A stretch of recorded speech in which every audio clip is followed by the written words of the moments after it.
Did I ever tell you about my years of experience as a musician, all my tours, all my fans, all my fame, and all those crazy stories that come with it?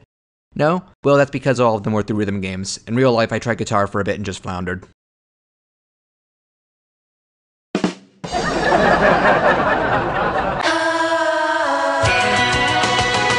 But in all seriousness, the rhythm genre is one of my absolute favorites in gaming, tied with the multitude of genres that could be classified as action-adventure and nudged out only by platformers. It's a relatively young genre when you compare its mainstream start to almost any other type of game, and while AAA companies mostly ignore it after Plastic Instruments proved to be a fad with most consumers, I still always perk my ears up when I hear about a studio taking a crack at it, especially if they have some sort of new take on established foundations. And that's exactly why the Metronomicon fell on my radar when I first heard about it last year in the month leading up to its original release on Steam. Combining traditional DDR-esque beat matching gameplay with numerous RPG elements as well, it sounded novel enough for me to check out. And let's just say that when I found out about getting an enhanced home console port and that a hands-on demo would be provided at our local indie showcase, I jumped at the chance to discuss the game's creation with its lead designer and ended up with the opportunity to get and review the Xbox One port. Now with all that said, let's discuss what this game is actually all about.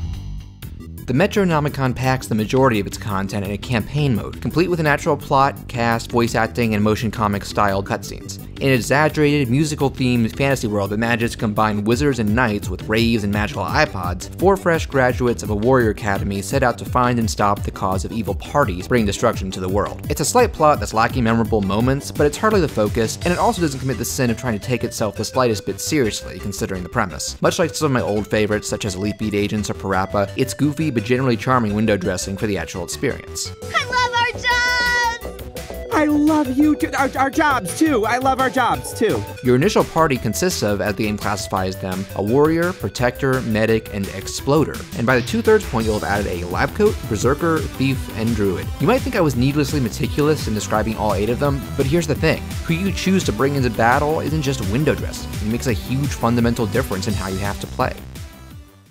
See, at its very core, control input is the exact same as the classic Dance Dance Revolution layout, a vertical highway with note outlines that you tap corresponding buttons to when matching cymbals overlap to the beat of the song. Where things get more interesting is that you're not just dealing with one highway for your whole party, but each character gets their own they can freely switch between. Once you start input for a character, they aren't limited to just one possible action either. While characters initially start out with a single move, since this game embraces its RPG approach, you'll gain experience and leveling up from the enemies you slay, unlocking additional ability slots and completely new moves that you can choose between. With a full trio of abilities equipped, a character's note input then comes in up to 3 color-coded phases once initiated. Once at least the first move's meter is successfully pulled off, either missing a note or switching to a different character will automatically pull off whichever tiered move you've last confirmed. And it's not even like they're all just different forms of attacking either. On the contrary, if you try to approach battles in a purely offensive manner, you're going to get annihilated very quickly. This is where the different character advantages that I mentioned come in. Each of them has a unique set of moves, some similar between characters and others completely exclusive. For example, the mage's arsenal is comprised of attacks and nothing else, but each one ties into the game's elemental system, meaning certain attacks do more damage against certain enemy types a la Pokemon, designated by their HP bar's border. The lab coat can pull off similar attacks, but she also relies on healing your party's HP back or removing enemy debuffs, while the medic performs solely those latter two and offers no attacks,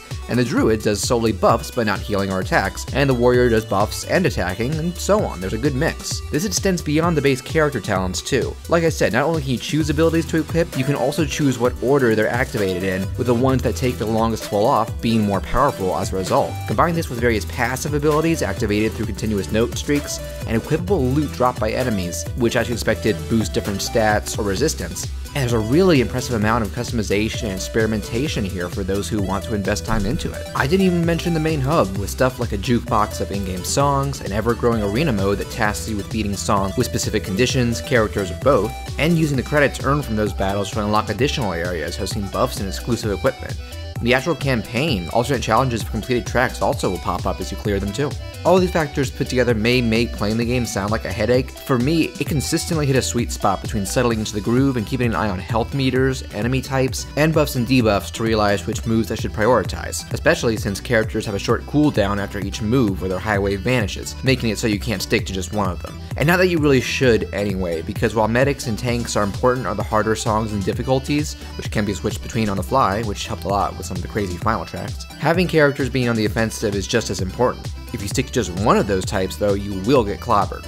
Once you play a song or two with each character and realize how to best utilize and even stack their attacks and abilities, you'll likely settle into that kind of groove I just mentioned.